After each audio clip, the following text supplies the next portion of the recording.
तो ये कहना अनुचित नहीं होगा कि उस हिरण के बच्चे की आसक्ति में महान तपस्वी महाराज भरत की क्या स्थिति हुई। सब ज्ञान बह गया, ध्यान जहां था वहां से हटकर पूर्ण रूपेण लग गया उसी हिरण के बच्चे में। और कल भी मैं आपसे यही बात कह रहा था, यही कहते कहते मैंने वाणी को विराम दिया था। शरीर से आप कहां हैं ये इतना महत्वपूर्ण नहीं है। महत्वपूर्ण ये है मन से आप कहां हैं, विचार से आप कहां हैं। और इस बात का अनुभव तो हम नित्य प्रति ही करते हैं। बैठे भजन में हैं और मनवा तो चहु दिस फिरे, तभी तो कबीर कहते हैं ये तो सुमिरन नाही, माला तो कर में फिरे, जीव फिरे मुख माही, और मनवा तो चहु दिस फिरे, ये तो सिमरन नाही। इसलिए जो साधक है उसको निरंतर ये ध्यान अवश्य रखना चाहिए कि मेरा चिंतन किस ओर जा रहा है। कई बार आपसे कहता हूं ना भाई कि आपके विचार में भी एक प्रकार का अनुशासन होना चाहिए। मन तो चंचल है, मन गति चंचल सवनते, और इसको सबने माना है, भक्तों ने भी माना है, स्वयं भगवान कह रहे मनो दुर्निग्रहम चलम। मन तो चंचल है। आपको याद हो कुछ दिन पहले मैं आपसे कह रहा था, तपस्वी वो नहीं होता है जिसको काम क्रोध का वेग होता ही नहीं है। तपस्वी वो होता है जो काम क्रोध के वेग को सह लेता है। सह लेता है माने उसी की धारा में, उसी प्रवाह में उसके साथ बह नहीं जाता है। मन चला भी जाए कुमार्ग पर, अगर आप सावधान होंगे, क्योंकि एक बात तो पक्की है ना, आप और मन एक नहीं हो, मन आपका है। माने मन आपसे न्यारी कोई और वस्तु है। आप बनो उसको संभालने वाले। अगर चला भी जाए कभी मन कुमार्ग पर, जो विचार नहीं करना चाहिए वो विचार मन करने लगे, तो सावधान होकर उसकी संभाल करनी चाहिए, उसको पुनः सन्मार्ग पे लाने का प्रयास करना चाहिए। और मैं तो आपको यह भी कहूंगा, साधक को और करना क्या होता है? साधन के नाम पे और है क्या? अपने किए से तो भगवान मिलने वाले हैं नहीं, तो अपनी कृपा से मिलेंगे। हमको करना क्या है? यहां भक्तिमती श्री शबरी जी का प्रसंग उत्तम उदाहरण है कि प्रभु को तो जब आना है प्रभु आएंगे। हाँ, गुरुदेव ने ऐसा कहा है, राम आएंगे, तो उनको विश्वास है राम आएंगे, प्रभु आएंगे। अब वो क्या करती हैं कि पंथ निहारूं और डगर बुहारूं, और भी मार्ग जोए प्रतीक्षा कर रही हैं भगवान की, और जिस मार्ग से भगवान को आना है उस मार्ग को रोज बुहारती हैं। ऐसे ही जिसे प्रभु ने अपना मंदिर बनाना है, उस मन की अपने को संभाल करनी है। और अपने को कौन सा साधन करना है, और अपने को कौन सी तपस्या करनी है? पहले तो प्रयास पूर्वक मन को भगवान के नाम रूप लीला धाम में लगाना है, और पुराने संस्कार से, अपनी सहज चंचलता से, माया के प्रबल प्रवाह से मन इधर उधर होने लगे तो उसको फिर लेकर आइए भजन के मार्ग पे। यही हमको करना है, यही हमारा कार्य है, यही हमारी साधना है, यही हमारी उपासना है। मन के पीछे पीछे नहीं चल जाना है। परसों आपको यही मैंने कहा था, भजन को मन के भरोसे नहीं छोड़ देना है। एक बात और सदा स्मरण रखना कि आप मन के स्वामी हो, आप मन के सेवक नहीं हो, आप मन के दास नहीं हो, आप मन के स्वामी हो। अगर आप बने मन के दास तो मन पतन कराएगा ही कराएगा, वो ले जाकर किसी गहरे गड्ढे में आपको छोड़ देगा। बस इतनी सावधानी रखनी है। उठ जाए मन में कोई ऐसी बात जो नहीं आनी चाहिए मन में, कोई बात नहीं, डरना घबराना नहीं है। भगवान का नाम जपो, भगवान से प्रार्थना करो, नाम जप का बल लेकर, गुरुजनों की वाणी का आधार लेकर आओ मन को सन्मार्ग पे। ध्रुवदास जी यही बात कहते हैं, ऐच खेच या मन ही को वृंदावन में लाए। मन की संभाल करनी है। देखो, वृंदावन धाम मिला, रसिकों का संग मिला, राधा वल्लभ लाल मिले, गुरुजनों के मुख से प्रभु का नाम श्रवण करने को मिला। एक बात तो पक्की है, आप भी ये समझ लो कि अब गुरुदेव ने कह दिया है भगवान मिलेंगे। जैसे श्री शबरी जी को गुरुदेव ने कह दिया ना, भाई भगवान मिलेंगे, भगवान आएंगे, ऐसे ही ये सब बानक जो हमारे जीवन में बना है, इससे एक बात तो पक्की है, भाई प्रभु हमसे मिलना चाहते हैं। उन्होंने हमारे लिए सारे द्वार खोल दिए हैं। एक बात पक्की हो गई, भगवान मिलेंगे। अब हमको क्या करना है? हमको यही करना है, पंथ निहारूं और डगर बुहारूं। बस इस मन के मंदिर को झाड़ पोंछ कर तैयार रखना है। अच्छा, गुरुदेव ने ये तो कहा था राम आएंगे, लेकिन ये नहीं कहा था कब आएंगे, बस इतना कहा था राम आएंगे। ऐसे ही ये बानक बना, ये वृंदावन, ये रविजा तट, ये सत्संग, ये सब बानक गुरुदेव की कृपा से बना है। आचार्य की चरण शरण हमको मिल गई है। एक बात पक्की हो गई, प्रभु मिलेंगे। अब ये तो कहा नहीं जाएगा भाई कब मिलेंगे, अपने को क्या करना है, बस अपने को इस मन को मंदिर बनाकर और इसकी संभाल करनी है। इसमें प्रमाद नहीं करना है। और कुल मिलाकर जो मैं कहना चाह रहा हूं वो ये कि मन के भरोसे हमको नहीं रहना है, मन को अपने अधीन रखना है। और मन अपनी सहज चंचलता से इधर उधर कूद फांद करेगा, उसके लिए भी तैयार रहना। कभी ना सोचे कोई कि भाई अब मन लग गया अब लगा ही रहेगा, ऐसा नहीं होता है, किसी के साथ नहीं होता है। यही बात तो 2 दिन से हम इस प्रसंग के माध्यम से कर रहे हैं कि देखो साधना बिल्कुल पूर्ण होने को है, भगवान का साक्षात्कार होने को है। और उनका जो पारिवारिक जीवन था वो भी कोई साधारण नहीं था। 1 करोड़ वर्ष तक उन्होंने प्रजा का पालन किया है, सद्धर्म का पालन किया है, अपने कर्तव्य का सम्यक प्रकार से निर्वाह किया है। ये सब करते करते फिर एकांत में भगवान का आराधन भी किया। और यहां पर आकर ऐसा मन हो गया, यहां पर आकर देखो कैसी विपरीत परिस्थिति उत्पन्न हुई, कहां पहुंचना था और कहां पहुंच गए। तो इसमें प्रमाद नहीं करना है, मन की संभाल करनी है। मन तो कूद फांद करेगा, मन में तो अनावश्यक विचार, मन में तो अनर्थ का चिंतन उठेगा, ये लहरें तो इसमें उमड़ेंगी। हाँ, इतना जरूर मैं आपको कहूंगा, जैसे जैसे आपकी भजन भावना धीर गंभीर होती जाएगी वैसे वैसे इनकी गति, इनकी तीव्रता भी, ये जो मन में उठने वाले जो विचार है ना, इनकी गति, इनकी तीव्रता भी कम होती चली जाएगी। पर आपको कुछ दिन पहले मैंने कहा था, जब तक भगवान मिल नहीं जाते तब तक तो माया अपना कार्य छोड़ती नहीं है। अब तक तो माया की ये जो प्रबल पवन है ये बहती है, ये पूरा प्रयास करेगी भगवान से विमुख करने का, भजन से विमुख करने का, क्योंकि इसका गुणधर्म यही है, जो है सो दीसत नहीं और जो दीसत सो नाही। देखो अपने जीवन में जो अपने हैं नहीं, जो अपने हैं नहीं हो नहीं सकते, ऐसा नहीं कि हमारा कोई नहीं, हम भी किसी के नहीं है। जो अपने हैं नहीं हो नहीं सकते उनको माया अपना दिखाती है, उनको माया अपना बताती है। अच्छा, वही फिर अपने व्यवहार दुर्व्यवहार से हमारे हृदय पर चोट भी मारते हैं, हमको पीड़ित भी करते हैं।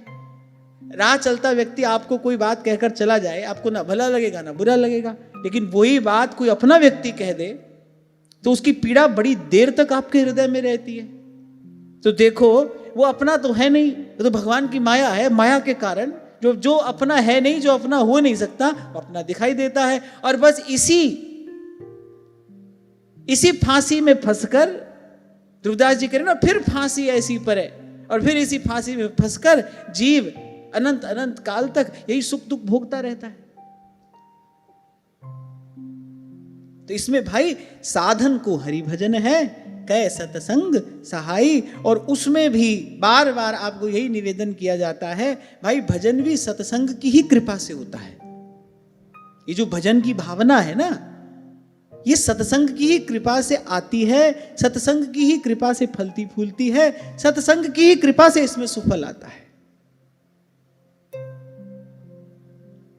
उत्तरकांड में गोस्वामी जी कहते, कह रहे सब सुखों की खान भक्ति है, कह रहे सो बिन संत न काहू पाई। बोले वो बिना सत्संग के, बिना संत कृपा के आज तक किसी को नहीं मिली। तो शुरू तो हम कहीं से भी करें, आना यहीं पर पड़ेगा। इसलिए नित्य प्रति इस पाठ को दोहराते रहना है, नहीं करना है, नहीं करना है। सत्संग में प्रमाद नहीं करना है, सत्संग में आलस नहीं करना है, अपने मन की ओर नहीं देखना है, गुरुजनों की बात की ओर देखना है, गुरुजनों की ओर ध्यान रखना है, मन की ओर ध्यान नहीं रखना है। ध्यान हमारा गुरुजनों की बात पर रहे, कान हमारे गुरुजनों की बात पर रहे। कुछ दिन पहले ये चर्चा हमने आपसे की ना कि भाई ढूंढ लो, इस सारे संसार में अगर कोई सच्चा हितैषी जीव का है तो वो तो संत जन ही है, उसके कल्याण की बात तो वही कर रहे हैं। बाकी तो सब संसार की ओर खींचते हैं, कोई रोकर खींचता है, कोई हंसकर खींचता है, सब संसार की ओर ही तो खींचते हैं। वो भी संसार में है और आपको भी संसार में लगाए रखना चाहते हैं। ये एक और स्वभाव है संसार का। आप देखो, कोई भजन करने चल रहा है, आजू बाजू वाले को कष्ट हो रहा है, वो असहज हो रहा है, उसको एक अप्रसन्नता है। अब जैसे कल एक माता का प्रश्न आया, 50 वर्ष की अवस्था हो गई और बोले सब दुहाई देते हैं, मुझे पति के प्रति धर्म ऐसा होता है, पति के प्रति धर्म वैसा होता है। अब मेरे मन में बड़ी दुविधा है। अब देखो, एक तो संसार में लगाई है, साथ वाला भजन कर रहा है, उसको भी नहीं करने दिया जा रहा है, उसको भी खींच रहा है संसार में। तो संसार तो ऐसा ही है भाई, इसीलिए तो उसको जाल कहा गया है। फंसते फंसते फंसता चला जाता है जीव। इसीलिए तो महापुरुषों ने इसको दलदल कहा है। बोले धसे तो फिर धसते चले गए। तभी तो ध्रुवदास जी कहते हैं, विषय चुगा जिन चुगै मन, चुगत कछुक सुख हो,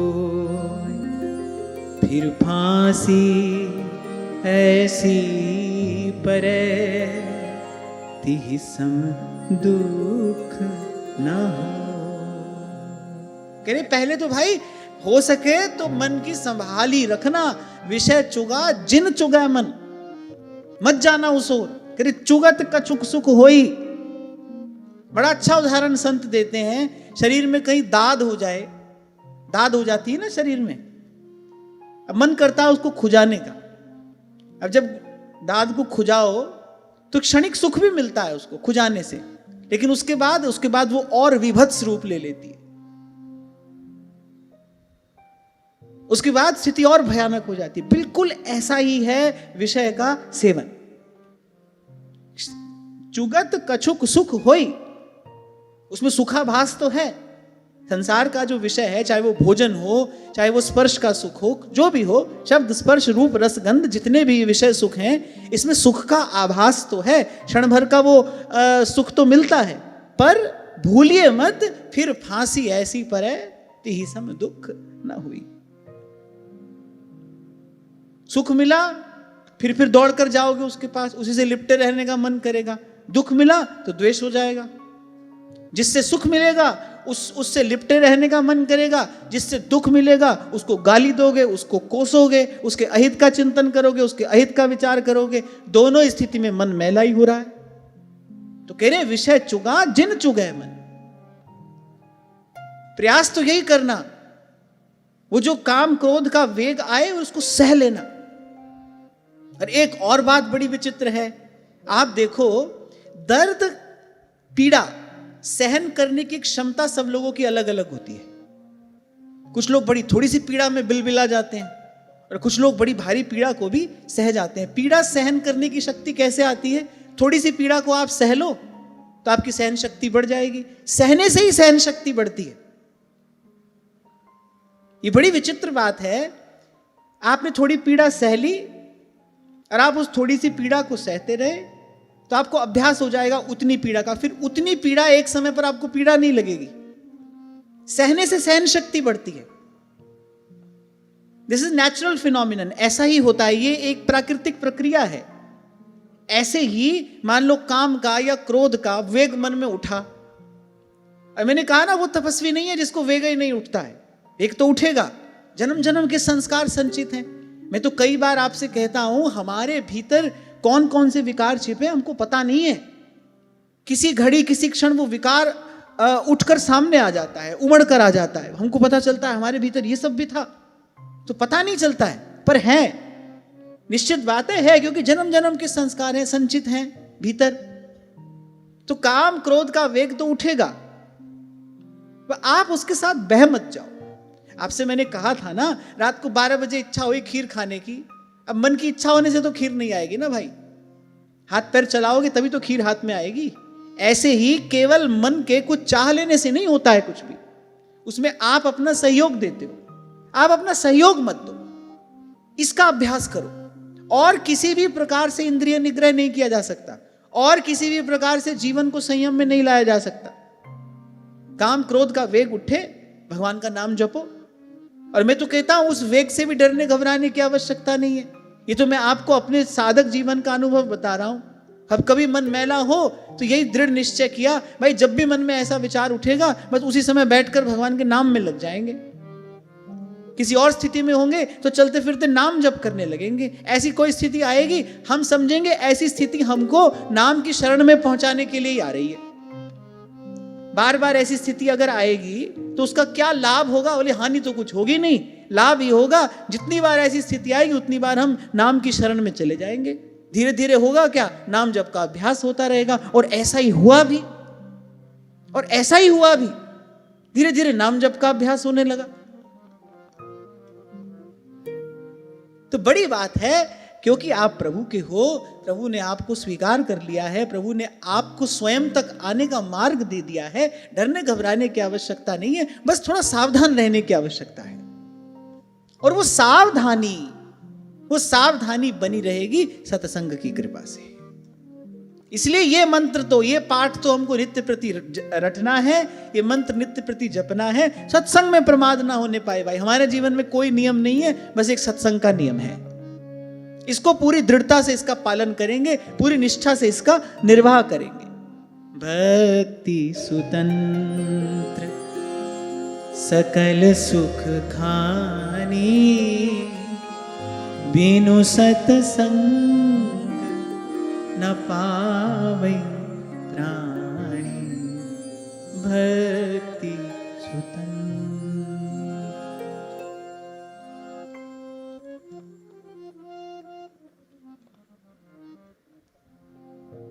तो श्री सुखदेव जी महाराज सुना रहे, महाराज परीक्षित को बोले, राजन, इस प्रकार जिनका पूरा होना सर्वथा असंभव था, बोले उन विविध मनोरथों से महान तपस्वी भरत का जो चित्त था वो व्याकुल रहने लगा।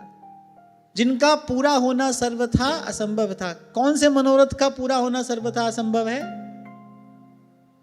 बताओ? कौन से मनोरथ का पूरा होना सर्वथा असंभव है?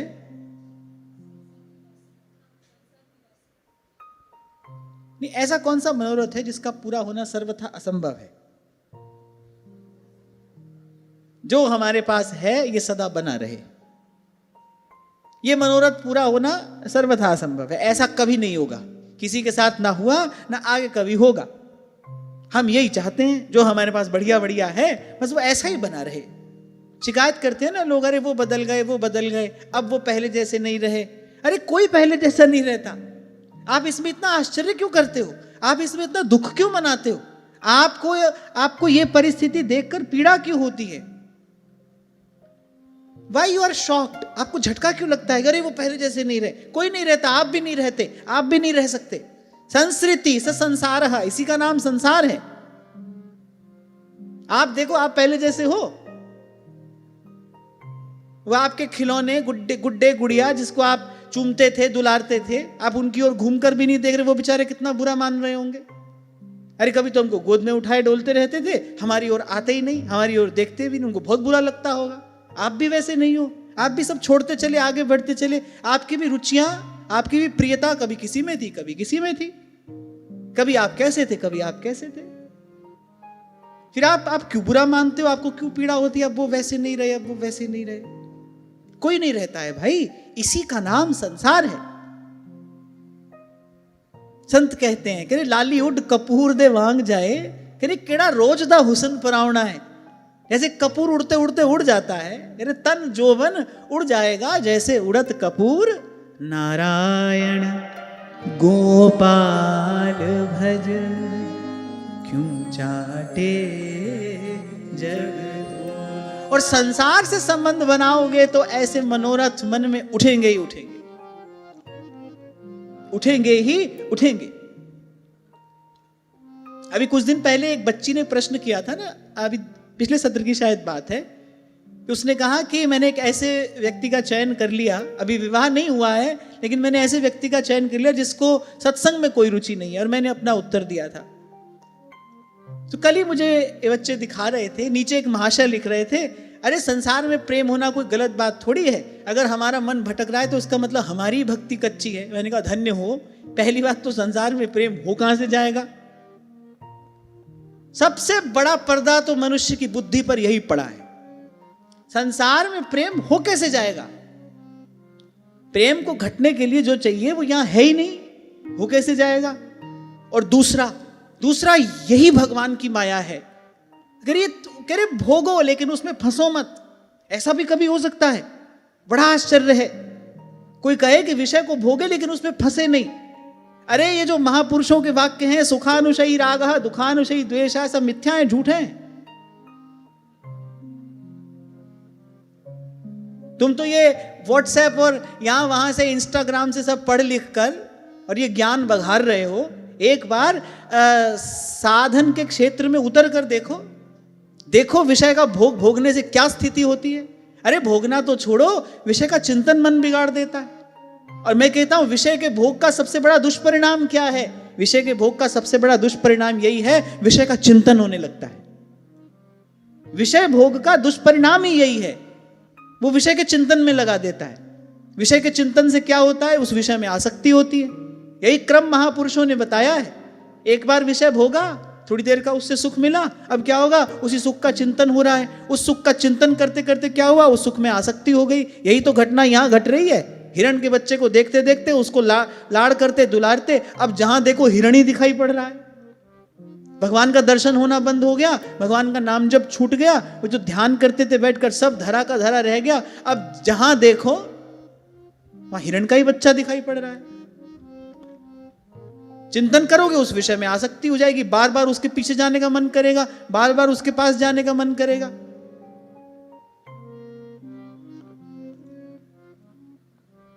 बिल्व मंगल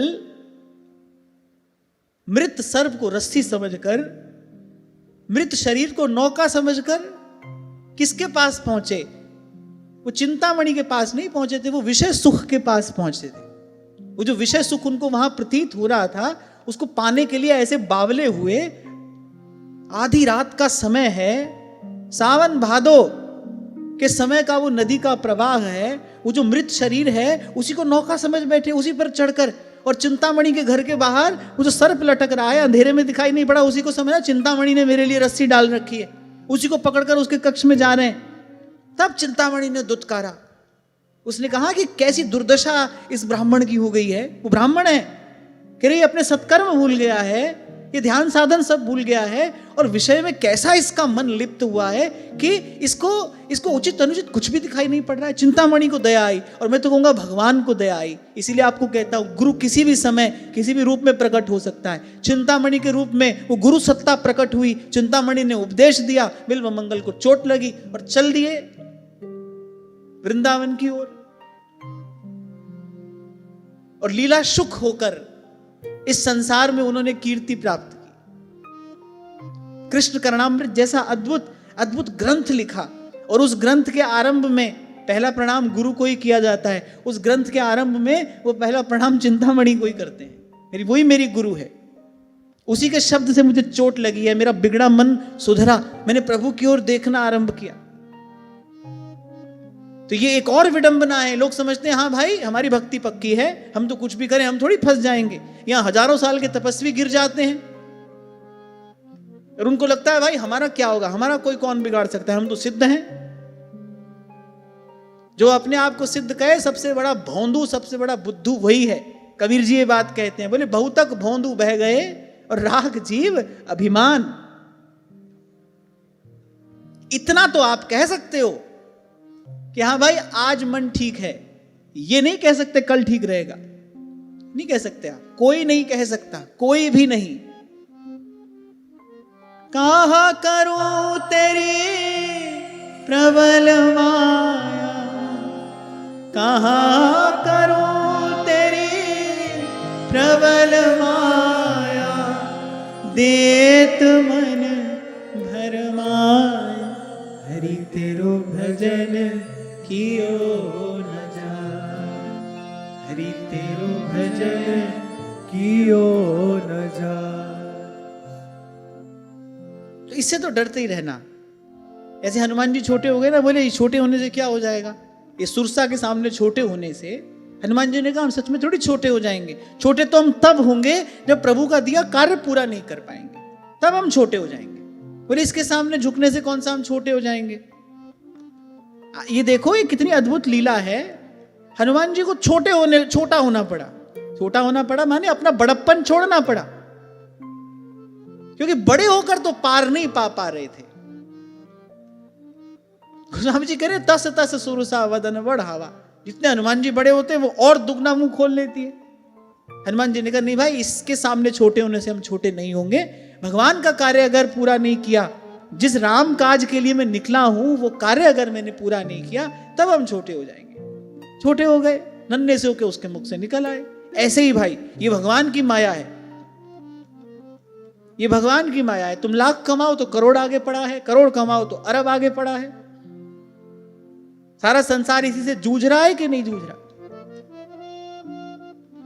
इसका अंत नहीं है। बहुत बरस पहले एक संत ने बात कही थी, बोले बेटा भजन में तो सिद्धि प्राप्त होती है, भजन से तो प्रभु के चरणों में विश्राम प्राप्त होता है, पर बोले बेटा स्मरण रखना प्रपंच का कभी अंत नहीं आता है। आप 2 कदम आगे बढ़ो, आप देखो आगे आगे के 4 कदम तैयार पड़े हैं। और इसमें इतना प्रबल आकर्षण है, सो टेम्पटिंग, इसमें इतना प्रबल आकर्षण है, कुछ कहने की बात नहीं है। अपन तो बस इतना ही करें, कर सकते हैं, हरि नाम से नेह पले तो पालिए, सेवा में ये देह गले तो गा।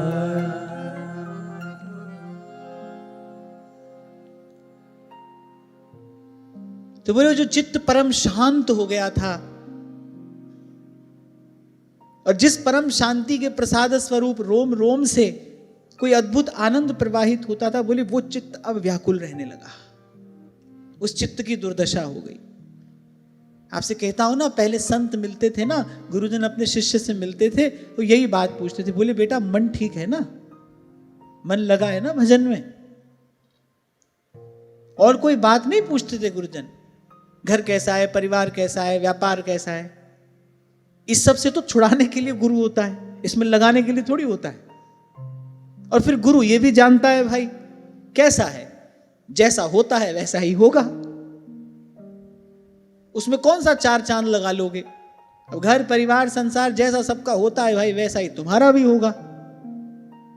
उसमें बढ़िया घटिया जैसा कुछ है ही नहीं। बढ़िया घटिया तो केवल हमारी इस भेदकरी बुद्धि का परिणाम है। वो तो भाई जैसा है वैसा ही है। वो तो सीधे मतलब की बात करते थे, काम की बात पूछते थे। हाँ भाई भजन चल रहा है ना, भजन हो रहा है ना, मन ठीक है ना, चित्त तो नहीं बिगड़ गया है कहीं।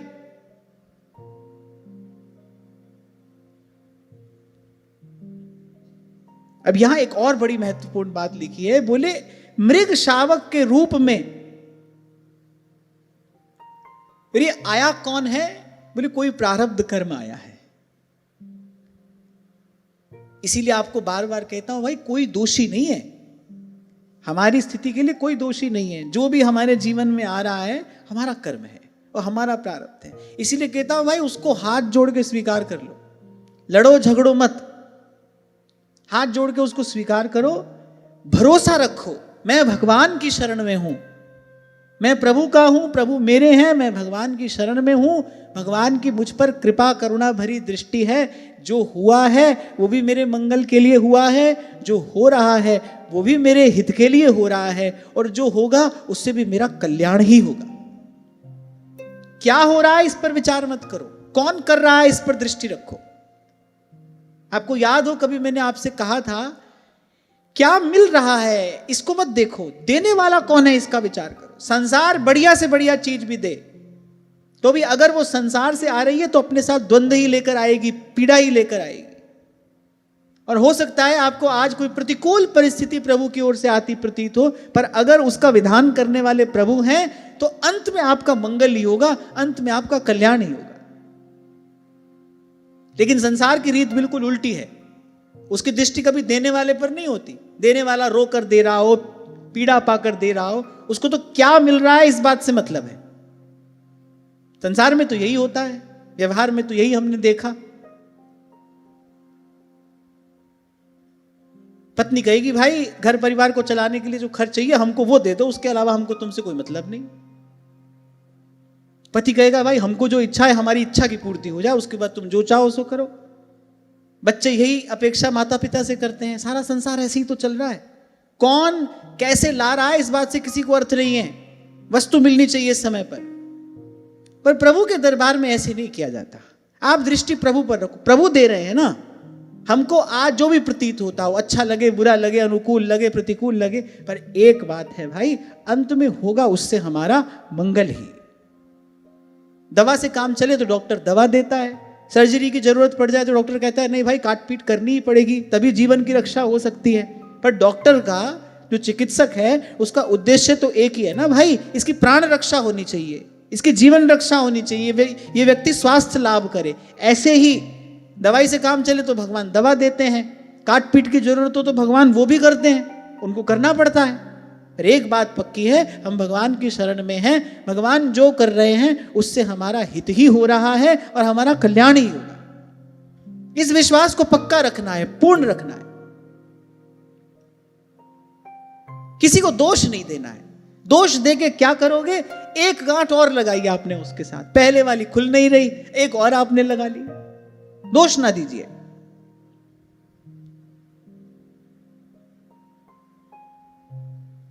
सच्ची बात यही है। ये बात केवल आपका मन रखने के लिए नहीं कही जा रही है कि हाँ भाई चलो आप समझ लो, नहीं नहीं, ऐसा ही है।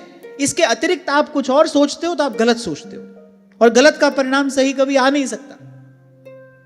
आपको सुनाया था ना मैंने, महाभारत का युद्ध हो गया, गांधारी बड़ी पीड़ा में है, वो अत्यंत पीड़ा, क्रोध, बहुत सारे भाव उसके हृदय में हैं, वो झेल नहीं पाई और प्रभु को श्राप दे दिया, तुम्हारे कारण मेरा कुल नष्ट हुआ, मैंने अपनी आंख के सामने अपना संपूर्ण कुल नष्ट होते देखा है, तुम भी ऐसे ही देखोगे।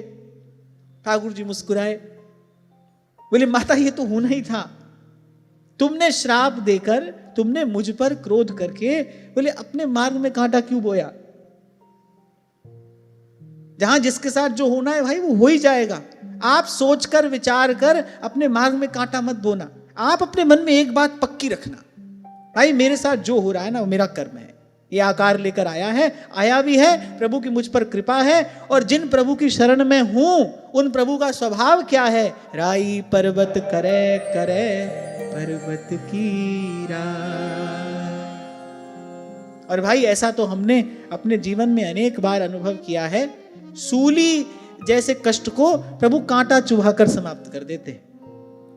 भक्त के हिस्से कष्ट तो आता है सूली जितना बड़ा, कष्ट तो यह था कि भाई सूली पर टांगा जाए, उसके हिस्से में कष्ट तो यह था कि भाई इसको सूली पर चढ़ाया जाएगा। और ठाकुर जी अपनी कृपा से, क्योंकि ये खेल तो वो खेल सकते हैं, इसी खेल के वो खिलाड़ी है, राई पर्वत करे करे पर्वत की राई। तो भक्त का जो कष्ट है ना, वो जो सूली पर चढ़ाने जैसा भारी कष्ट था, दुस्सह कष्ट था, उसको ठाकुर जी कांटा चुभा कर छोड़ देते। ठाकुर जी करे हो गया भाई, हिसाब हो गया बस। तभी तो संत कहते नहीं प्रभु मुझे अपनी डोर अपने हाथ में नहीं रखनी है, जो करावे सोई करना, जो करावे सोई करना, नानक दास तेरी सरना।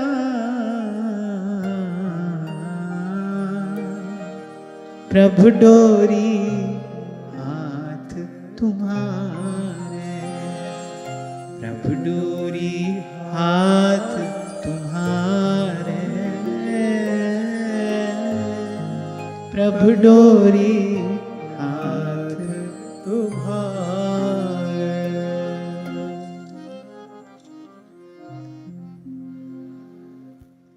सोई कराए जो तुध पावे, सोई करावे जो तुध पावे, मोहे सयानप कछु नावे।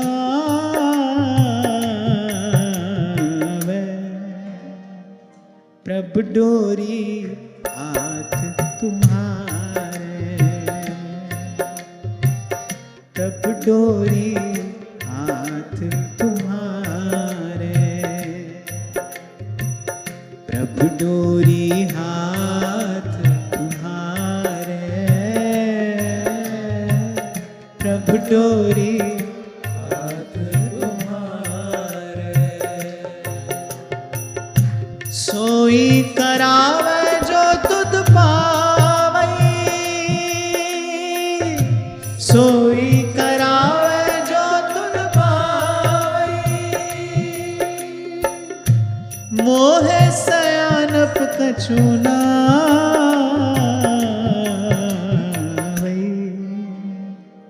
प्रभु डोरी हाथ तुम्हारे, प्रभु डोरी हाथ तुम्हारे, प्रभु डोरी हाथ तुम्हारे।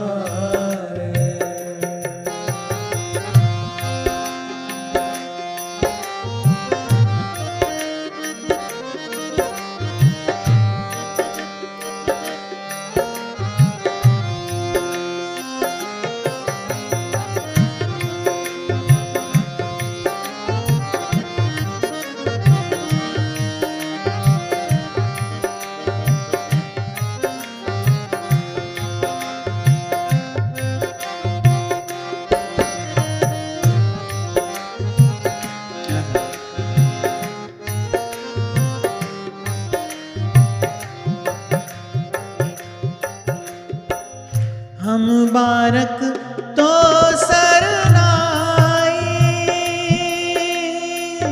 हम बारक तो सरनाई, प्रभु आप पैज रखाई,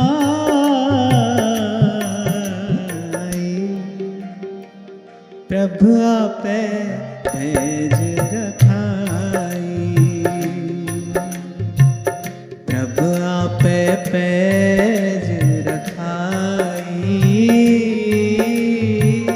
प्रभु आप पैज रखाई, प्रभु डोरी हाथ तुम्हारे, प्रभु डोरी हाथ तुम्हारे, प्रभु डोरी हाथ तुम्हारे, प्रभु डोरी हाथ तुम्हारे।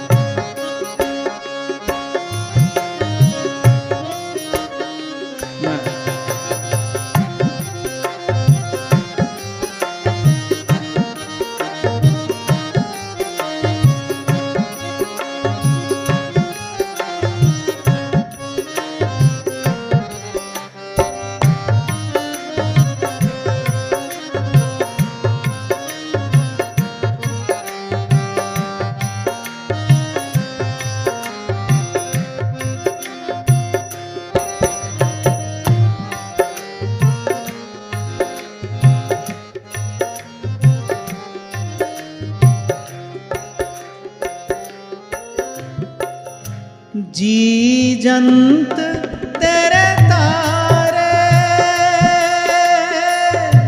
जी जंत तेरे तारे, जी जंत तेरे धारे, जी जंत तेरे तारे, प्रभु डोरी हाथ तुम्हारे,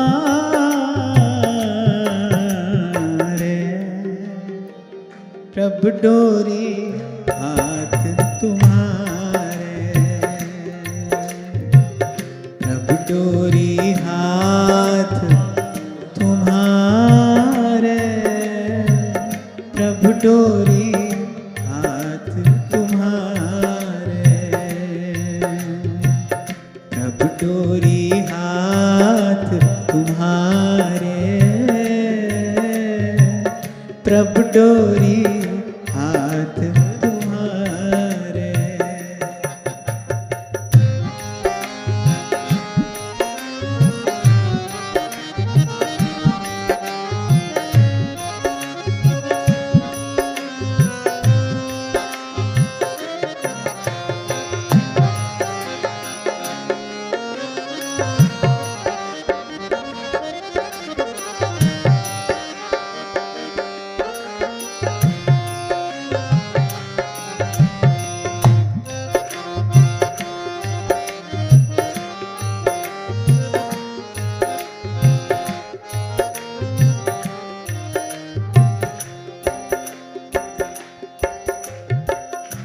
जो करावे सोई करना,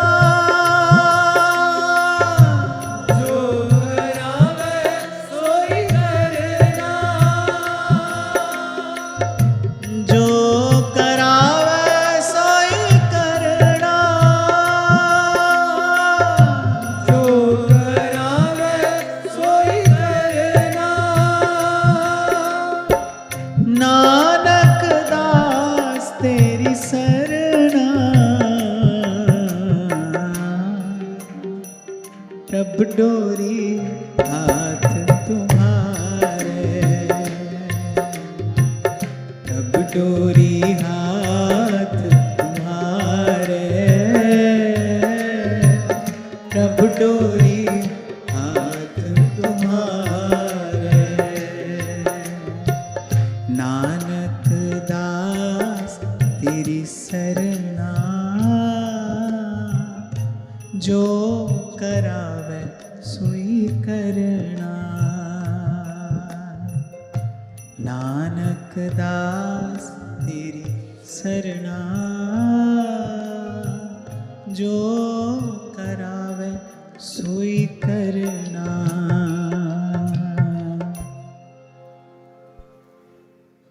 और इस भाई घोर संसार से बचने का एक यही उपाय है। तो ये भरोसा पक्का रखना है कि डोरी प्रभु के हाथ में है,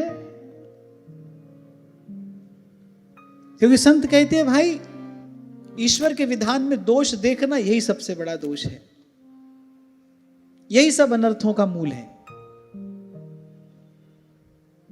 और ये मैं जानता हूं कि व्यवहारिक रूप से जब हम संसार में हैं, व्यवहार में हैं, तो इस भाव को साधना कठिन है।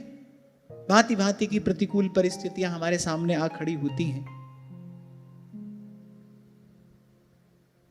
पर घनघोर वर्षा होती हो, अंधियारी रात हो, उस पार जाना हो और एक ही नौका हो, तो भाई व्यक्ति प्राण रक्षा के लिए चढ़ जाता है ना उस पर, क्योंकि भाई उसको उस पार जाना है। ऐसे ही बिल्कुल ठीक ऐसी ही स्थिति है, एक यही नौका है उस पार जाने की, शरणागति। प्रभु डोरी हाथ तुम्हारे। यहां श्री सुखदेव जी महाराज कह रहे राजन, नहीं तो जिन्होंने मोक्ष मार्ग में साक्षात विघ्न समझकर पुत्र आदि जो छोड़े नहीं जाते उन पुत्रों को भी छोड़ दिया, चक्रवर्ती सम्राट का पद एक क्षण में छोड़कर और एकांत में भगवद आराधन में आकर लग गए। बोले एक हिरण के बच्चे ने आकर, और यहां तो स्पष्ट लिखा है, बोले योग साधन से उनको भ्रष्ट कर दिया, योग भ्रष्ट हो गए महान तपस्वी भरत। किसका दोष है? ये प्रारब्ध है भाई। कभी कभी कहता हूं ना आपसे, कुछ प्रश्नों के उत्तर नहीं मिलते, ढूंढने पर भी नहीं मिलते। क्यों हुआ हमारे साथ ऐसा, ऐसा कैसे हो गया? नहीं मिलते कुछ प्रश्नों के उत्तर। एक ही उत्तर है भाई, पूर्व का हमारा कोई प्रारब्ध है, इस रूप में हमारे सामने आकर खड़ा हुआ है। आनंद की बात तो यह है कि हम भगवान की शरण में हैं, और जिन प्रभु की हम शरण में हैं उनका स्वभाव है लागन नहीं देत कहूं समर आज ताती। जिन्होंने निकट से प्रभु के स्वभाव को जाना है, अनुभव किया है, वो कहते हैं औखी घड़ी न वेखण दे अपना बिरद संभाले, हाथ दे राखे अपने को, सांस सांस प्रतिपाले। महाराज कहते तत्ती वाव न लग गई पार ब्रह्म शरणाई, और चौगिर्द हमारे रामकार दुख लगे ना पाई। तत्ती वाव न लग गई। सूरदास जी भी यही बात कह रहे, लागन नहीं देत कहूं समर आंच ताती। अरे हम उन प्रभु की शरण में हैं, ये तो जो हमको मिल रहा है ना, अरे ये तो प्रभु ने पहले ही सूली के कांटे बनाकर भेजे, इससे घबराने की आवश्यकता नहीं है। मैं तो कहता ही आया हूं आपको, कोई भी दुख भगवान की कृपा से बड़ा थोड़ी हो सकता है, कोई भी विपदा भगवान के अनुग्रह से बड़ी थोड़ी है। प्रभु है ना, प्रभु सर पर है, और जहां को मीत साजन है समिया। ये तो सदा ही कहता हूं भाई, वो सदा संग भी हैं और सदा सहाय भी हैं। हाथ दे राखे पर अपने को, जो प्रभु को अपना माने। ज्ञान मार्ग का यही तो सबसे बड़ा विघ्न है। ज्ञानी अपने बल पर चलता है, भक्त कहता नहीं भाई मेरे पास अपना कोई बल नहीं है, अपबल तपबल और बाहुबल, चौथो बल है धाम, सूर किशोर कृपा दे सब बल, अरे हारे को हरि नाम। सुनेरी मैंने निर्बल के बलराम। वो पहले ही कहता है भाई हमारी कोई जिम्मेदारी नहीं है।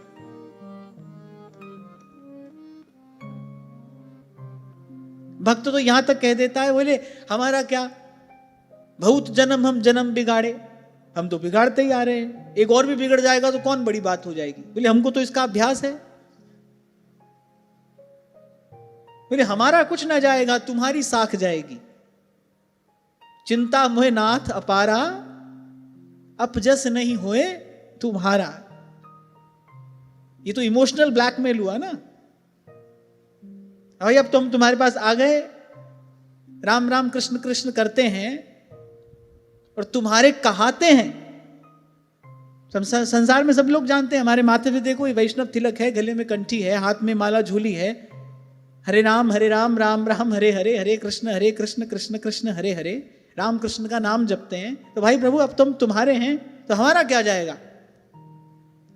और वस्तुतः बात भी सही है, हमारे पास जाने के लिए है भी क्या, हमारे पास क्या है। सोच के देखो कभी एक बार, हमारे पास क्या है जाने के लिए। जो जाना है वो तो जा ही रहा है, जिसको आना है वो आ ही रहा है। मैं तो कभी कभी ये भी देखता हूं जीवन में, दृष्टा बनने का भी अपना एक सुख है, दृष्टा बनने का भी अपना एक आनंद है। देखो बिना ही बुलाए कोई आ भी जाता है, बिना ही भेजे कोई चला भी जाता है। हम तो बेकार में ही हाथ पैर मारे चले जा रहे हैं। तभी संत कहते हैं हरि को भजन पेट को धंधो, और करे सो मूर्ख अंधो। राम सिमर Ram, and this is the absolute luxury of life. इससे बड़ी कोई लग्जरी नहीं है। यहां पर राम जाप दे आनंद महान, पर मिले उसे जिसे दे भगवान। तुम कृपाल जहां पर अनुकूला। हो सके तो थोड़ा थोड़ा इसका अभ्यास किया करो। बस एक बार दृष्टा बन के देखो, कुछ नहीं करना है आपको। इसी साधन की मैं बार बार बात करता हूं, मौन साधन, चुप साधन। कुछ नहीं करना है आपको, बस देखिए। आप देखो बड़ा आश्चर्य है, हमने जिनको बुलाया नहीं था हमारे जीवन में आधम के, जिनको बनाए रखना चाहते थे वो रोता बिलखता छोड़कर चले गए। हम जो परिस्थिति नहीं चाहते थे वो जीवन में है,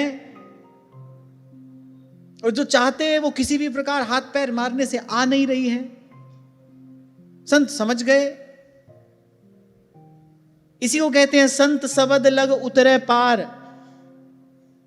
दीपक से दीपक जलता है, ऐसे ही संतों की कृपा से चेतना जगी और संत तो कर दे आप समान। जिसको संत ने छुआ वो संत हो गया, जिसको संत ने देखा वो संत हो गया, जिसको संत ने स्वीकार किया वो संत हो गया। संत होकर जाना, अरे भाई हम तो व्यर्थ ही किए चले जा रहे थे, और इसी व्यर्थ के करने के कारण ये व्यर्थ का संसार भोग रहे थे। वक्त कहता है नहीं भाई हमको कुछ नहीं करना है। व्यास भरोसे कुंवरी के सोवत पांव पसार। हम तो आपके भरोसे हैं प्रभु, हम नहीं करेंगे, जो करावे सोई करना। अपनी ओर से हमको कुछ नहीं करना है, हमारा कोई संकल्प नहीं है। आ भी जाए मन में कोई संकल्प, उठ भी जाए मन में कोई संकल्प, तो गुरु शब्द को झाड़ू लेके कचरो परो निवारो रे। गुरु शब्द को झाड़ू देके कचरो परो निवारो रे।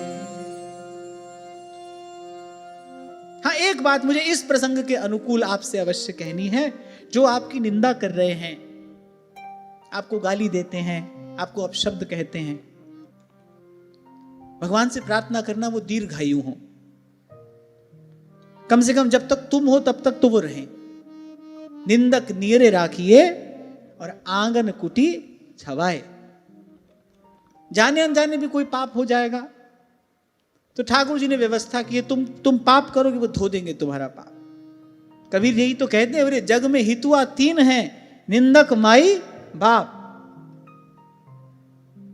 और ये तीन बड़े हितैषी हैं, तो भगवान से प्रार्थना करना इनकी दीर्घायु हो। और जो तुमसे ये कह रहा है ना कि आप बड़े अच्छे लगते हैं, उनसे बहुत सावधान रहना।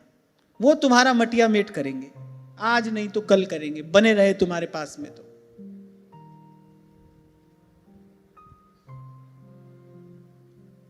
आप कहोगे तो बड़ी विचित्र बात कह रहे हो। हाँ भाई, संसार विचित्र है, यहां रहने की विधि भी विचित्र है, यहां से पार जाने की विधि तो उससे भी विचित्र है। तो जो गाली दे रहा है, जो अपशब्द कह रहा है, जो निंदा करता है, तुम्हारी अकारण ही अपमान करता है, भगवान से प्रार्थना करना है जीता रहे भाई, जब तक हम हैं तब तक तो ये रहे। बड़ी सुंदर व्यवस्था प्रभु आपने हमारी की है, हमसे भूल होती है, ये उसका मार्जन करते हैं। कबीर जी तो कहते हैं आंगन कुटी छवाए, निंदक नीरे राखिए, फिर उसको पास ही रखना।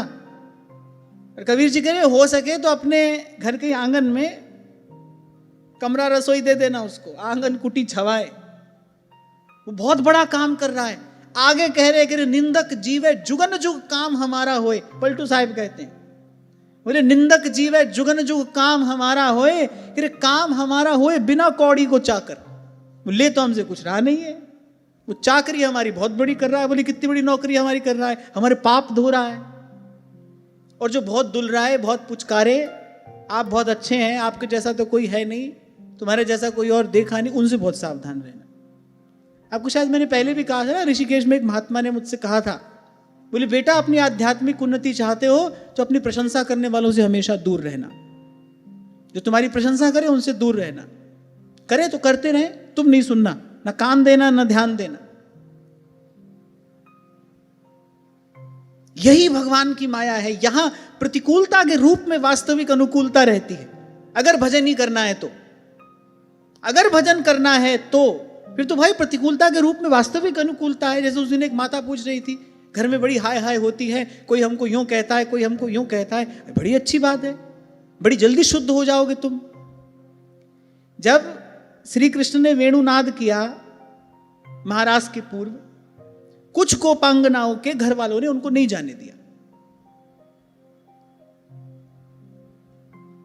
जो गई वो बाद में पहुंची, जिनको नहीं जाने दिया गया, कह रहे उनको इतनी दुस्सह पीड़ा हुई प्रभु के पास ना जाने के कारण, ना पहुंच पाने के कारण। कह रहे उनके रोम रोम में ऐसी भयंकर पीड़ा हुई, वो क्षण भर की पीड़ा से जन्म जन्मांतर के जो प्रारब्ध कर्म थे सब नष्ट हो गए, वो उनसे भी पहले पहुंच गई। तभी तो कह रहा हूं भाई, ये मार्ग बड़ा विचित्र है, संसार भी विचित्र है, यहाँ रहने की विधि बड़ी विचित्र है, इससे पार जाने की विधि तो और विचित्र है। इसीलिए कहते हैं संत युक्ति से आपको मुक्त करता है। युक्ति से मुक्ति है, चीना झपटी करके, लड़ाई झगड़ा करके, गाली अपमान से आप इससे मुक्त नहीं हो सकते। युक्ति है, और वो युक्ति संतों के पास में है। अच्छा, ईमानदारी से बताओ, ये जो अभी दो बात मैंने आपको कही, इनके लिए शुभकामना करना, उनसे दूर रहना, अभी तक तो बिल्कुल उल्टा चल रहे हैं ना। इससे ऐसा ही तो होता है। निंदा करता है जो हमारा अपमान करता है, हमको लगता है कब मरेगा, कब इससे पिंड छूटेगा, ऐसा ही तो होता है। और जो हमको दुलार रहा है, पुचकार रहा है, झूठी हमारी प्रशंसा किए जा रहा है, अपने स्वार्थ सिद्धि के लिए हमको सातवें आसमान पर बैठाए रखता है। हम चाहते ये ऐसे ही बना रहे, हमारे पास, हमारे साथ बना रहे। अरे जब रास्ते उल्टे चल रहे हो तो सीधे ठिकाने पहुंचोगे कैसे? सीधा रास्ता तो ये है, निंदक जीवे जुगन जुग काम हमारा हो। करे काम हमारा होए बिना कौड़ी को चाकर। कैसी पैनी दृष्टि है संतों की, जब उनके हाथ में आता है ना वो गुरु का ज्ञान रूपी लेंस, और जब उससे देखते हैं तो कुछ और ही दृश्य दिखाई पड़ता है। फिर वो आश्चर्य और आनंद में भरकर गाते हैं, फिर ये सब रहस्य खोलते हैं अपने शब्दों से, अपनी वाणी में। अब देखो, किसी निंदा करने वाले ने, किसी अपमान करने वाले ने, किसी पीड़ा देने वाले ने थोड़ी विघ्न उपस्थित किया है। वो जिसको देखकर हृदय में थोड़ी गुदगुदी होती थी, उसको उठाते थे, दुलारते थे, पुचकारते थे, छोटा सा खिलौना जीवन में आया और देखो सब बिगाड़ दिया। कहाँ थे, कहाँ पहुंच गए। भगवान से मिलने वाले हैं, बस भगवान का दर्शन होने ही वाला है, मन मंदिर में भगवान प्रकट हो गए हैं, साधन सिद्ध होने वाला है, और ल्यो कहाँ से खुद का हिरण का बच्चा, और ल्यो कहाँ से कहाँ पर आ गए। तो बात कहने का तात्पर्य ये है कि जहां से संसार में अनुकूलता मिली वहीं से ही तो व्याधि आई है, वहीं से तो व्याधि आई है। भोजन में कितने रस होते हैं? 6 रस है ना, 6 रस होते हैं। पता है कौन कौन से?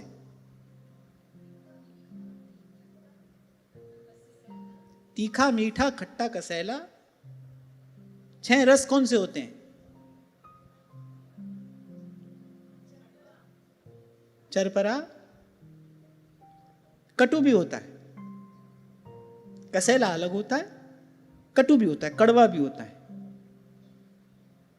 अब देखो, जो सबसे गुणकारी है 6 रसों में, उसका कोई नाम ही नहीं जानता है, हमको इससे क्या लेना देना है?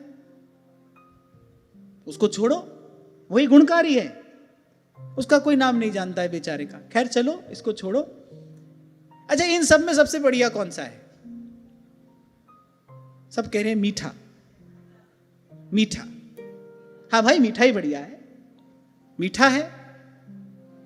भगवान को भी भोग लगता है तो मीठे का ही लगता है, मिष्ठान्न का ही लगता है। क्यों बाबा? बाबा भी मीठा ही बढ़िया लगे। बाबा भी कह रहा है मीठा ही बढ़िया है भाई, मीठा ही बढ़िया है। अब जो सबसे बढ़िया है, अब बाकी सब हटाकर उसी मीठे को ही खाना शुरू करो।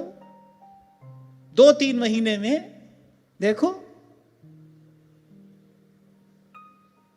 डायबिटीज की गोली खाते मिलोगे। है तो बहुत बढ़िया, लेकिन व्याधि लेकर आने वाला भी वही है। इसको ध्यान से समझो। कटु बड़ा गुणकारी है, और जो गुणकारी है देखो, उसका कोई नाम भी नहीं जानता, उसके पास भी कोई जाना नहीं चाहता है। गलती से भी कोई फल कड़ुआ निकल आए, व्यक्ति थूक देता है, फेंक देता है उसको, जबकि उसका भी बड़ा गुण है भाई। अच्छा, जो बाकी के 5 रस हैं ना, उन सब से होने वाले जो विकार है उनका शमन करने वाला कड़ुआ है, कटु है। इसीलिए षटरस में जो आयुर्वेद के आचार्य हैं, उन्होंने 6 रसों में कटु को रखा ही क्यों, कड़ुए को क्यों रखा है? क्योंकि अन्य जो 5 हैं वो जिह्वा को तो प्रिय लगते हैं, लेकिन उन 5 के कारण जो विकार उत्पन्न होता है, उस विकार का शमन करने वाला कटु है। इसीलिए उसको सम्मिलित किया गया भोजन में, कि भाई असंयमित व्यक्ति है, वो तो खाएगा, खाता चला जाएगा, समाधान कैसे होगा? क्यों नहीं औषधि मीठी ही होती, कड़वी ही होती है। और मीठे वाली जो औषधि होती है वो तो कई दादा खाता है तो पोते को लाभ होता है, ऐसा सुना है हमने। मीठी वाली औषधि भी होती है ना, मीठी मीठी गोली होती है, उसको खास लाभ उसका होता नहीं है। तो ऐसे ही भाई यहां से इस रहस्य को समझना चाहिए कि जो आपको बहुत प्यारा, बहुत अनुकूल प्रतीत हो रहा है ना, ध्यान रखना, उसी से सावधान रहना, वही व्याधि के, विपत्ति के आने का मार्ग बनेगा। मैं तो आपसे सदा से कहता आया हूं, जो आज आपको बड़ा सुख आनंद दे रहा है ना भाई, कल वही सबसे बड़ी पीड़ा का भी कारण बनेगा। या तो आप दूर हो जाओगे या वो दूर हो जाएगा, और फिर वो भयंकर पीड़ा का कारण बनेगा। कम से कम इस प्रसंग से तो यही समझ में आता है किससे सावधान रहना है। हम बिल्कुल उल्टी चाल चलते हैं। जो जीवन में प्रतिकूलता ला रहा है, जो कुछ कटुता लेकर आता है, उससे दूर भागते हैं, उसका अहित चिंतन करते हैं। संत कह रहे हैं रास्ता बिल्कुल उल्टा है, निंदक नीरे राखिए। उसके लिए तो भगवान से प्रार्थना करना, भाई ये बना रहे हमारे जीवन में। कभी भी कोई श्रेष्ठ कलावंत बनता है ना, वो ध्यान से सुनना, कभी भी कोई श्रेष्ठ कलावंत बनता है तो वो अपने प्रशंसकों के कारण नहीं, अपने आलोचकों के कारण बनता है। जो लोग उन्मुक्त कंठ से उसकी आलोचना करते हैं, फिर वो बुद्धिमान होता है। उस आलोचना से वो दोष देखता है जो वो स्वयं नहीं देख पाता, फिर उनका परिमार्जन करता है, पर इस प्रकार उसकी कला में निखार आता है। मैंने तो यही पढ़ा और सुना है, क्योंकि कला की हर विधा में मेरी आरंभ से रुचि रही है, तो बहुत सारे श्रेष्ठ कलाकारों का जीवन वृत्त, जीवन चरित्र मुझे पढ़ने का शौक था। बचपन में मैं पढ़ा करता था, तो मैंने पढ़ा, तो मैंने देखा कि जो श्रेष्ठ कलावंत होता है वो प्रशंसकों के कारण नहीं होता है, वो आलोचकों के कारण होता है। वो आलोचना को स्वीकार करता है, वो प्रतिकूलता को स्वीकार करता है, वो जो रफ पैच है उसको उसने सहर्ष स्वीकार किया है, उससे स्वयं को सजाया है, निखारा है। इसलिए कबीर कहते हैं, सुख के माथे सिल पड़े, नाम हृदय से जाए। अब देखो थोड़ा सा वो सुख मिला, थोड़ा सा सुख, थोड़ा सा विषय चुगा जो काल रूपी बहेलिये ने डाला, थोड़ा सा वो सुख मिला और नाम हृदय से जाए। और बहुत बड़ी बात यहां श्री सुखदेव जी महाराज कह रहे हैं, कि महान तपस्वी महाराज भरत जो थे, बोले योग भ्रष्ट हो गए, तपस्या से च्युत हो गए। एक एक करके पहले सारे नियम छूटे, और बोले वो जो वृत्ति भगवान में तदाकार रहती थी, बोले वो उस हिरण के बच्चे में लगकर अब उसके अतिरिक्त ना कोई और विचार है, उसके अतिरिक्त ना कोई और चिंतन है। ऐसा जीवन हो गया। और अंत में क्या हुआ, बोले आत्म स्वरूप को भूल गए, अपने आत्म स्वरूप की विस्मृति हो गई। और फिर वही घटना घटी जिसको टालना कठिन नहीं, असंभव है। मृत्यु का क्षण आया, अब मन लगा है उसी हिरण के बच्चे में, दिन रात उसी की चिंता है, उसी को देखते हैं, उसी को दुलारते हैं। मेरे बाद इसका क्या होगा, मेरे बाद इसका रक्षण कौन करेगा। कितना बड़ा आश्चर्य है, जो एक पृथ्वी का एक छत्र साम्राज्य छोड़कर एक क्षण में आ गया, पुत्र मोह जैसे दुस्त्यज बंधन को जिसने एक क्षण में छोड़ दिया, उसको चिंता किसकी हो रही है, इस हिरण के बच्चे की रक्षा कौन करेगा। कल यही बात मैं आपसे कह रहा था, ये भूल मत करना, हमारे बाद क्या होगा, ये भूल मत करना। कभी कभी ये बात सुनने में आ जाती है, बड़ी विनम्रता पूर्वक मैं कह रहा हूं। कभी कभी बड़े लोग कह देते हैं, अरे अब पता नहीं हमारे पीछे क्या होगा, हमारे बाद क्या होगा। अरे ये अनंत भगवान की सृष्टि है, उन भगवान की सामर्थ्य अनंत है। आप सोचो, आप कहते हो आज बड़ा घोर कलिकाल उपस्थित है, लेकिन जब शास्त्रों में जो वर्णन किया गया है, जब कल की भगवान का प्राकट्य होगा, बोले एक ब्राह्मण के घर में होगा। इससे एक बात तो स्पष्ट हो गई कि उस समय तक भी शम दम से युक्त कोई तो ब्राह्मण होगा ना, जिसके घर में भगवान अवतार लेंगे। अभी इतना घोर कलिकाल उपस्थित है, ऐसा दर्शन तो वैसे अभी ही दुर्लभ हो गया है, पर उस समय भी कोई तो ऐसा होगा ना, शम दम से युक्त तपस्वी ब्राह्मण, जिसके घर में भगवान अवतार लेंगे। इसीलिए तो भगवान का नाम कर्तुम अकर्तुम अन्यथा कर्तुम है। उनकी सामर्थ्य का कोई पार थोड़ी पाया जा सकता है। आप हम क्या कर रहे हैं, कुछ नहीं कर रहे, कुछ कर नहीं सकते। कभी नहीं सोचना हमारे पीछे क्या होगा। आज जीवन हमारे हाथ में है, बस इसका अधिक से अधिक सदुपयोग कर लीजिए। तन मन धन से जो भी आपके पास में है, योग्यता है, प्रतिभा है, जो भी भगवान ने आपको दिया है, आज इसका अधिक से अधिक सेवा में सदुपयोग कर लो। ये मत चिंता करो हमारे पीछे क्या होगा, तो बड़ी भारी भूल है। अच्छा यहां देखो, यही घटना घटी और मैं कहूंगा दुर्घटना घटी, इसका विचार करने से क्या हुआ, मति विकृत हो गई। अब मन में भय है, चिंता है, व्याकुलता है। अब ऐसी स्थिति में कोई मरेगा, अंतमति सो गति। अब ऐसी स्थिति में कोई मरेगा तो उसकी क्या दशा होगी, उसकी क्या गति होगी। अब कहते हैं जब काल भगवान आए तो कहते बस ऐसे ही पास में उस हिरण के बच्चे को बैठाकर टुकुर टुकुर उसी को ही देख रहे हैं। मन में इस बात का भय है, चिंता है, मेरे पीछे इसका क्या होगा, ग्लानि है कि मैं इसका पोषण रक्षण कर नहीं पाया। बस ऐसे ही उसको देखते देखते, हिरण को देखते देखते क्या हुआ, प्राण निकल गए। अब हिरण को देखते देखते गए तो भाई हिरण होना पड़ा।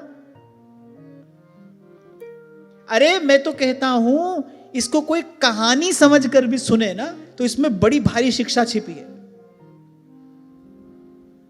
पहली बात कि बनाना कितना कठिन है, बिगड़ना कितना सरल है। हजारों वर्षों का तप साधन थोड़ी सी देर में बिगड़ गया, लो कहां से कहां पर आ गए। दूसरी बात, कि जो अनुकूलता है, जिसको हम अनुकूलता समझते हैं, जिसको दौड़ दौड़ कर गले से लगाते हैं, वस्तुतः सारी विपदा व्याधि उसी के पीछे छिपी है। व्यक्ति की धन में सुख बुद्धि होती है, वो कहता है धन मिलेगा, सब सुख सुविधा जुटा लूंगा। उस धन को कमाने के लिए पाप करता है, पाप का परिणाम ताप आता है जीवन में, भांति भांति के कष्ट जीव भोगता है। दूसरी शिक्षा यहां से यह मिलती है कि भाई जिसको हम अनुकूलता समझते हैं ना, जिसको हम सुख समझकर जिसके पीछे दौड़ रहे हैं, हमारा पतन कराने वाला वही है। इसी को तो कहते हैं विवेक प्राप्त करके जाग जाना, हित अहित का, सार असार का, उचित अनुचित का बोध हो जाना, इसी को तो विवेक कहते हैं। सत्संग यही तो हमको देता है। अब आप बोलो करें क्या, कुछ मत करो। ये जो समझ में आया है, ये जो जितने फॉर्मूले यहां से आप सीख रहे हो, go and apply in your life, इसको जीवन में अनुभव करो। दौड़ना भागना कहीं नहीं है, लड़ना झगड़ना कहीं नहीं है। मैं सदा से आपको कहता हूं, दौड़ भाग करने की जरूरत नहीं है, किसी को पकड़ने की, किसी को छोड़ने की आवश्यकता नहीं है। पाए जान जगत में सब जन, कपटी कुटिल कलयुगी टंच, जहां तक जाओगे वहां से सब यही है। जहां हो वहीं से अपना मार्ग बना लो। सहना तो भाई जहां रहोगे वहीं पर पड़ेगा। अगर जीवन को साधना है, तपस्या करनी है, अपने जीवन को शुद्ध करना है, शुद्ध बुद्ध मुक्त होना है, तो भाई तप ही एक मार्ग है, सहना तो पड़ेगा। जिस स्थिति में भगवान ने रखा है उसको सहर्ष स्वीकार करो, भगवान प्रसन्न होंगे, आपकी संभाल करेंगे।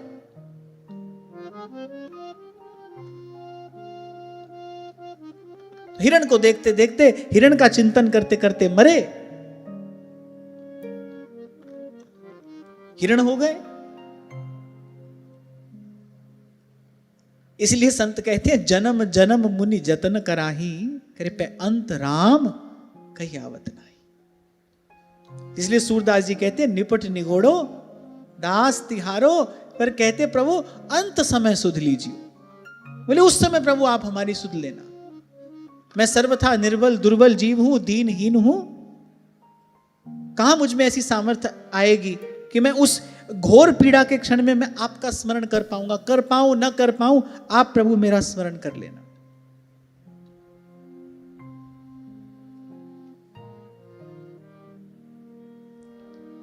अच्छा, अब हिरण के रूप में पैदा तो हो गए, लेकिन क्योंकि साधना पूर्ण हो चुकी थी, लगभग पूर्ण ही तो हो गई थी, मन मंदिर में भगवान प्रकट हो गए थे, तो उस साधन के प्रताप से उनकी स्मृति नष्ट नहीं हुई, उनको बोध रहा। और उस बोध का लाभ क्या हुआ कि जो भूल पहले हुई वो भूल अब आगे ना हो। यही बोध का लाभ है। एक सत्संगी व्यक्ति जिसके जीवन में सत्संग है, जो नियम से निष्ठा से सत्संग का सेवन करता है, उसका जीवन साधारण व्यक्ति के जीवन से कैसे अलग होगा? ऐसे ही तो अलग होगा भाई कि भाई जो भूल हमसे हो गई वो फिर ना करे, अपनी ओर से सावधान रहे, भूल को दोहराए नहीं। गलती जो है उसको रिपेयर करें, रिपीट नहीं करें, उसका मार्जन करना है।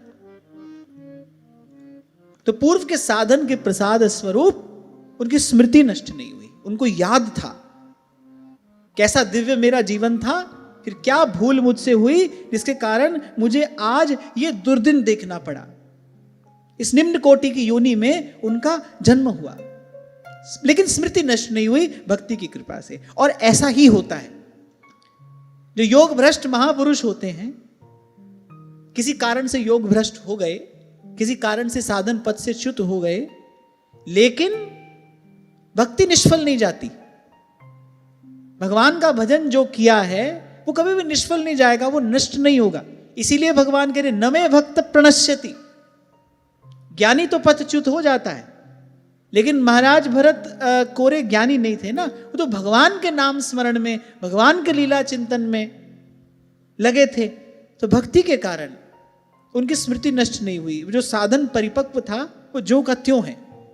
और किसी मार्ग पर तो आप कहीं से गिरकर कहीं पहुंच सकते हो, लेकिन भक्ति के मार्ग पर मान लो कोई बाधा, कोई विघ्न उपस्थित हो भी गई तो इतना होगा कि आपके आगे उन्नति नहीं होगी, लेकिन आपका पतन नहीं होगा। उस स्थान पर जहां पर आप हो वहीं पर आप रहोगे, फिर आगे जो आपके लिए प्रभु व्यवस्था करेंगे वहीं से आप अपना साधन आरंभ करोगे। ये अनुकूलता भक्त को मिलती है जो ना योगी को मिलती है और ना कोरे ज्ञानी को मिलती है। ये अनुकूलता भगवान अपने भक्त को देते हैं कि भाई जहां से छोड़ा वहीं से पाठ आगे पढ़ना शुरू करो।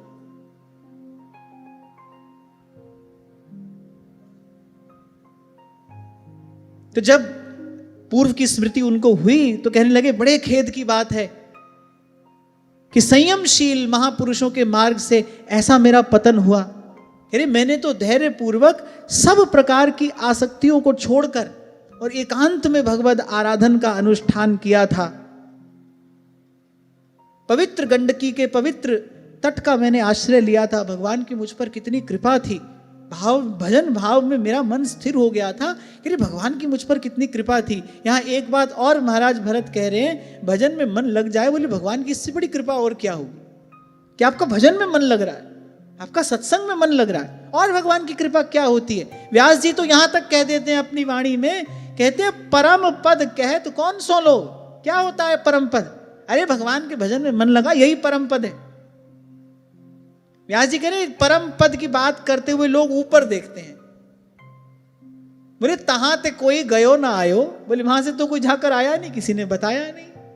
बोले हमारा अनुभव यही कहता है, भजन में मन लग गया, बुद्धि स्थिर हो गई, स्थित प्रज्ञ हो गया, कोई श्री कृष्ण के चरणों में निष्ठा दृढ़ हो गई, नाम में प्रीति हो गई, भगवान के गुणानुकीर्तन में अनुराग हो गया। और सबसे उत्तम लक्षण उत्तमा भक्ति का क्या है? भगवान के भक्तों में भगवान से भी अधिक प्रीति हो गई। राधा वल्लभ भजत भज भली भली सब होई। कह रहे यही परम पद है भाई, यही परम पद है। तो भगवान की कितनी कृपा मुझ पर हो गई थी, भजन में मेरा मन लगने लगा था, मुझे भजन करने की इच्छा होती थी। भजन में बैठता था तो रोम रोम से आनंद प्रवाहित होता था, मन शांत हो गया था, बुद्धि स्थिर हो गई थी। मेरे मन मंदिर में भगवान अपने निर्मल पावन रूप से मुझे दर्शन देते थे, मुझ पर कृपा दृष्टि डालकर प्रभु मुस्कुराते थे। वो सब स्मरण होने लगा, उस दिव्य आनंद की उनको पुनः स्मृति होने लगी। अच्छा थोड़ा सा अपराध हुआ है, और मैंने आपसे कल भी कहा था, ये तो भगवान लीला करते हैं अपने भक्तों के साथ, आपको हमको उपदेश देने के लिए। उन्होंने महाराज भरत को उपकरण बनाया, भगवान की लीला में वो निमित्त बने, उपकरण बने। आपको हमको ये उपदेश मिले भाई कैसे रहना है, किस प्रकार साधक को सावधानी से अपना व्यवहार साधना चाहिए, अपने जीवन को संवारना निखारना चाहिए। एक साधक को करना क्या चाहिए, रहना कैसे चाहिए। तो इस प्रकार मृग बने हुए जो राजर्षि भरत हैं, उनके हृदय में वैराग्य भावना जागृत हुई। अब वो केवल देखने में मृग हैं, होने में मृग नहीं है। यानी उनकी बुद्धि में किसी भी प्रकार की कोई जड़ता नहीं है। वो जो उत्कट वैराग्य जो था वो पुनः जग गया। बोले जन्म लेते ही अपनी जो माता मृगी है, बोले उसका त्याग कर दिया।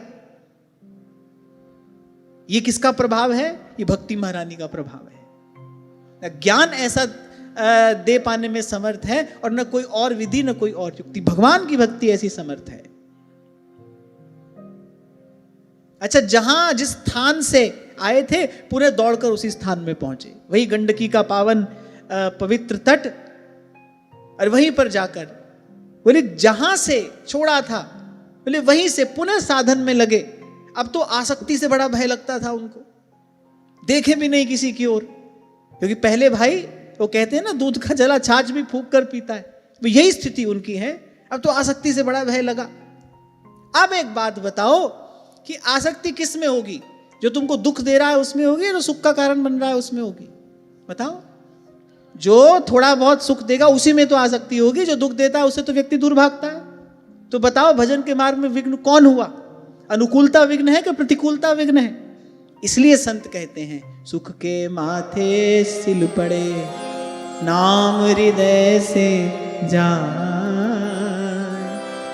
बलिहारी उस दुख के पल पल नाम रटा, पल पल नाम रटा। अब सूखे पत्ते, अब कोई लोभ नहीं है हरी हरी घास खाने का। अब सूखे पत्ते चबाकर, और बस ये जो अवधि है ये कब पूरी हो, बस इसकी बाट देखने लगे। कोई अपनी ओर से क्रिया नहीं, कोई अपनी ओर से चेष्टा नहीं। यद्यपि हिरण बड़ा चंचल होता है, एक स्थान पर बैठ नहीं पाता है, पर मैंने कहा ना, वो केवल देखने में मृग हैं, उनकी जो चेतना है वो तो परम उन्नत है। तो मैंने कहा ये तो भगवान ने एक लीला करने के लिए ये खेल खेला, आपको हमको सदुपदेश देने के लिए भगवान ने ये लीला रची। अब बस केवल बाट जोने लगे भाई, कब समय आए और ये जो अवधि है इस देह की, वो अवधि पूरी हो और मैं इस योनि से मुक्त हूं। और अंत में जब समय आया तो कि शरीर का आधा भाग गंडकी के जल में डुबोया, जैसे कोई तपस्वी कटी पर्यंत जल में खड़ा होकर और प्रणव का आराधन करता है, उसी प्रकार एक तपस्वी की भांति गंडकी के पवित्र जल में खड़े रहकर और अपने मृग शरीर का त्याग किया। तो आज की वार्ता यही श्री जी के चरणों में निवेदन करते हैं। महाराज श्री के चरणों में प्रणाम। आप सबके हृदय स्थित प्रभु को, भाव प्रभु को